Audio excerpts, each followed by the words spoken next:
كثير يشوفونها صدفة، بس اللي صار كان تكتيك خرافي. الأرجنتين كانت متقدمة 2-1 قدام هولندا في ربع نهائي كأس العالم، وفي الوقت القاتل هولندا تتحصل على ركلة حرة قريبة من خط 18، وهنا التوتر وصل لأعلى مستوى. الجمهور واللاعبين كلهم على أعصابهم. كوبا مينيز وجاكبو قدام الكرة يتكلمون ويخططون كيف بينفذونها. الجميع كان متوقع تسديدة على طول للمرمى. الأرجنتين رتبت الحائط من 5 لاعبين عشان تغطي الجهة اليسار من المرمى، ومع لاعب منبطح خلف الحائط عشان يقفل أي تمريرة أرضية.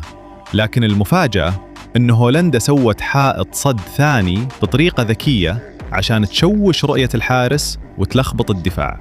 كوبا مينيز لاحظ إن فيه مدافع واحد يراقب أكثر من لاعب، وهنا عطى إشارة خفيفة، وبدل ما يسدد مررها أرضية بشكل مخادع داخل المنطقة، وصلت لفيغوريست اللي كان فاضي تقريباً، وسجلها بكل هدوء في الشباك.